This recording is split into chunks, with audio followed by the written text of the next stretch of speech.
जय श्री कृष्ण। जय श्री राम। वैशाख शुक्ला मोहिनी एकादशी।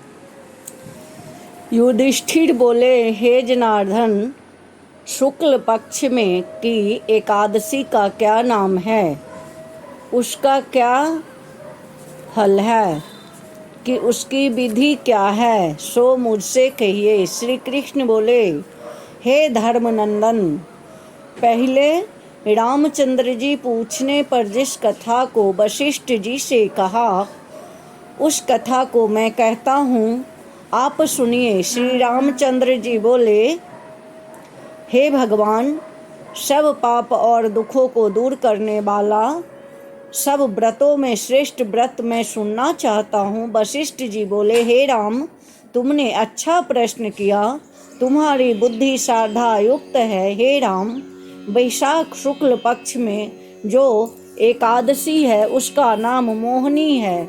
वह सब पापों को दूर करती है। इस कारण यह आप सरीखे मनुष्यों के करने योग्य है। यह पापों को दूर करने वाली और दुखों को नष्ट करने वाली है।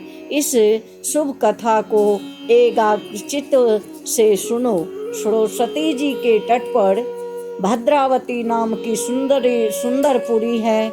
वह धूतिमान नाम का राजा राज्य करता था।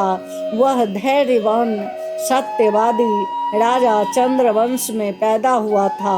वह कर्म में प्रवृत्ति रखने वाला था। धनपाल के नाम से प्रसिद्ध था।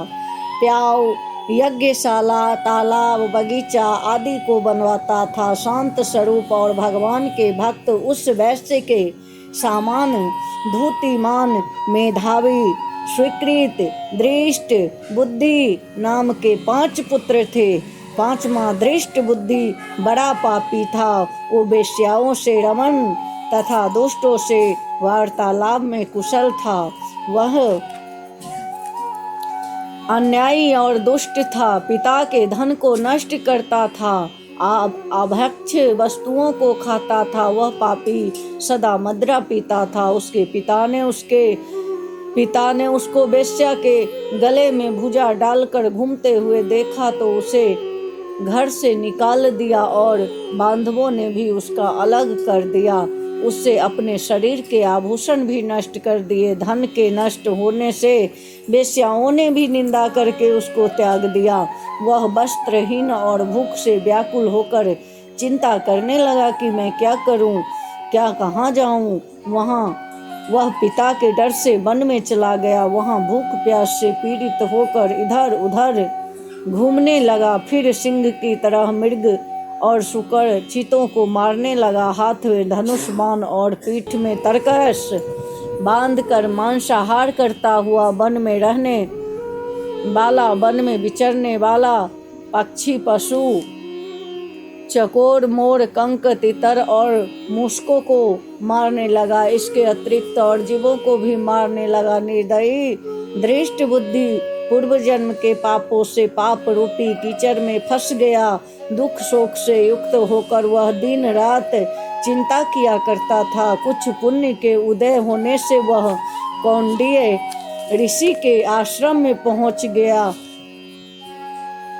वैशाख के महीने में गंगा जी का स्नान किए हुए तपस्वी कौंडिन्य मुनि के पास शोक से पीड़ित दृष्ट बुद्धि गया। उसके वस्त्र से गिरी हुई जल की बूंदे के स्पर्श से उसके पाप दूर हो गए। दृष्ट बुद्धि मुनि को प्रणाम करके बोला, हे ब्राह्मण, ऐसा प्रायश्चित बताओ जिससे बिना यत्न किए जन्म भर के पापों का नाश हो जाए।